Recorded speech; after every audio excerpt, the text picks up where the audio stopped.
Hey, this is Chris Masse from the Sun-Gazette. Going to talk to you about something I don't know if you've heard, but the Little League World Series is here, starting tomorrow. And I'm going to run down the 10 American teams here, give you a little look at each team. Henry Huber's got you covered with the international field. He's over at the picnic right now getting some story ideas. So he'll have a lot of stuff on those teams. That's always obviously it's a deep field there as always, and the American field looks pretty good too. Just go through. I'll start with the games tomorrow. We'll start off the first game at 3 is New England, which is New Hampshire versus the West. That's Hawaii. Hawaii, they're always tough. They won the world title in 2008. They were in the final in 2010. This team from Maui was here in 2019. They made it to the they were here in 2021 and they made it to the U.S. semifinals. That was an all U.S. field that year, so they made it to the Final Four there and finished in 3rd place.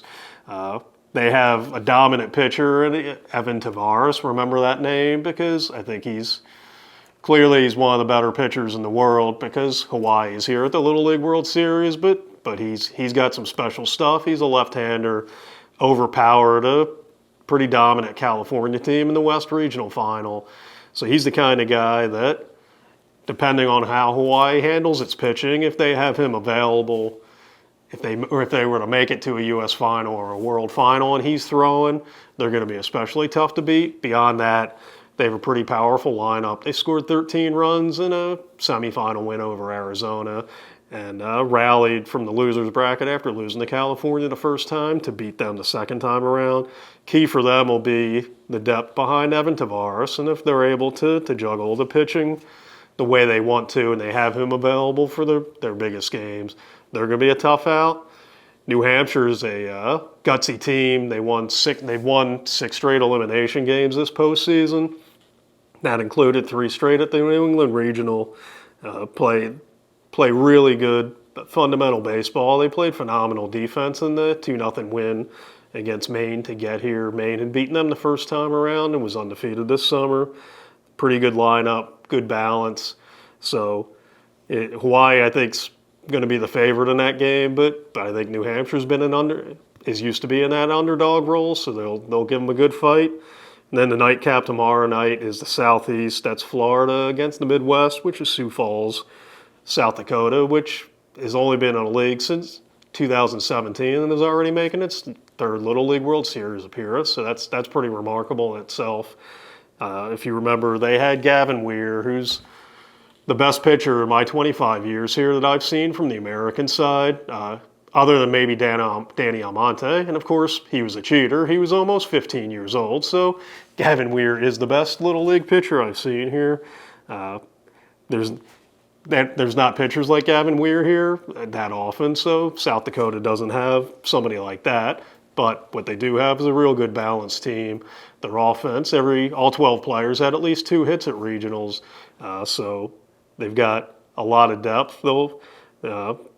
And they've got some pretty good pitchers too. They went through the losers bracket like New Hampshire did.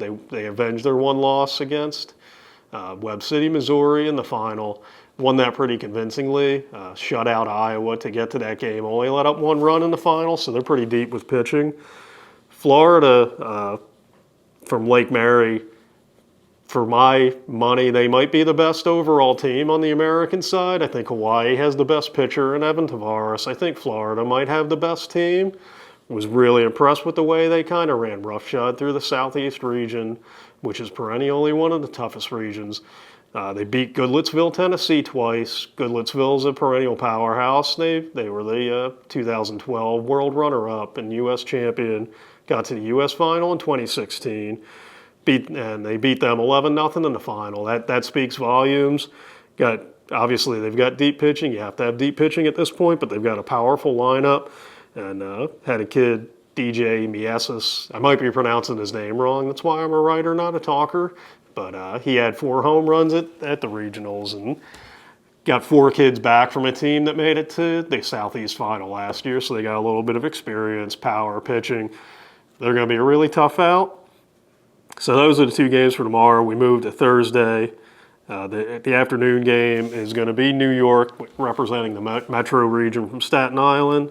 They're playing Nevada, Henderson, Nevada. This is the second straight year there's a team from Henderson, Nevada. It's a different league. It's the Paseo Verde League. They did beat the Henderson Little League team in their district final, and that was the team that was here last year.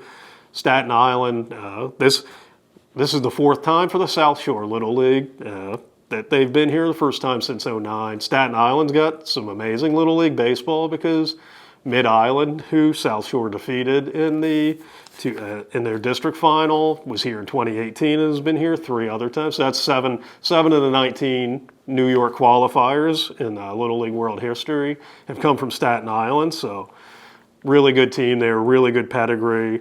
This group won state championships at 10U. They won it at 11U, and then this year they avenged their one loss in sectionals. I think that was a wake-up call for them. Avenged a loss to New Jersey in the Metro final tournament. That was an eye-opener, too, because New Jersey had been pummeling teams all season, was undefeated, and Staten Island beat them 5-0. So I think Staten Island's definitely a team to keep an eye on. Nevada, a real fundamentally sound team, unselfish team, plays well together. They've also won state championships at the 10U, 11U, and now the 12U levels. Fought through the losers bracket, won 4 straight elimination games.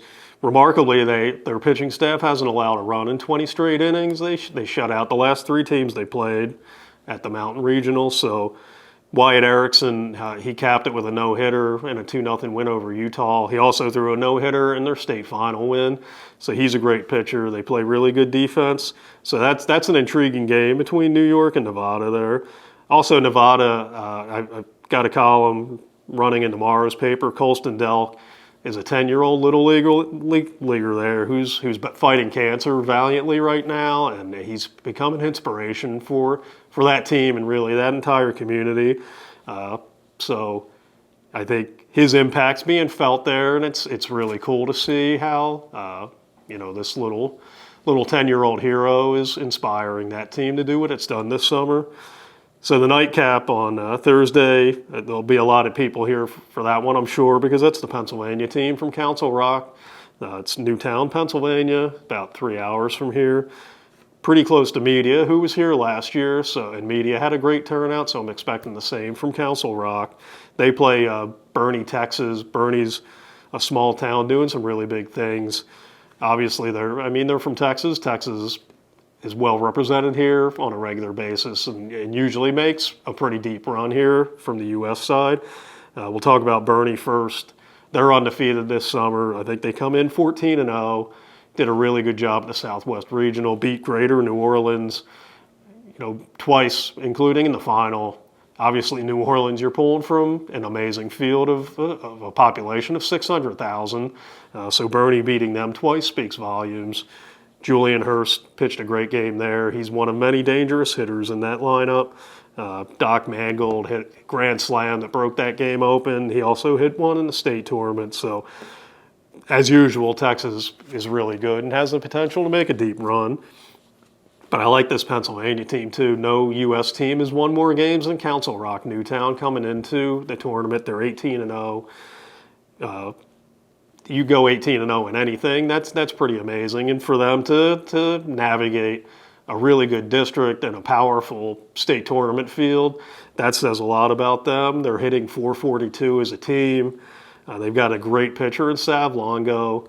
And he's just one of about 3 powerful pitchers they have. So I think Pennsylvania and Texas may be the best first-round matchup that we have.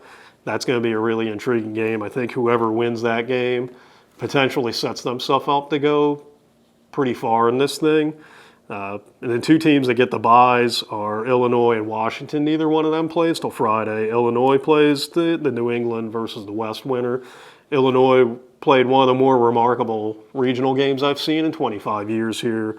They were up 6-2 going into the 6th inning. Then they were down 7-6. Down to their last strike, 0-2 count. They tie the game there, and then they win in an extra innings. They did something similar in the semifinals against Kentucky. So that's a really resilient team, undefeated. before that regional final, they hadn't allowed more than 3 runs in the game the whole summer, so they'll be a tough team to beat. And then the other team is Washington. The same night that Illinois pulled off its remarkable comeback, Washington with one of the more amazing comebacks I've seen. Again, they were down to their last strike, down 1 run against Idaho in the final, and amazingly sent 11 batters to the plate there. It was an 0-2 count, 2 outs, nobody on base. Next thing you know, 11 straight guys reached base, 9 via hits. 1 was a 3-run home run, and they win 13-7. They did a similar thing against Oregon in the semifinals. They were down 5-0 and being no hit in the 5th inning.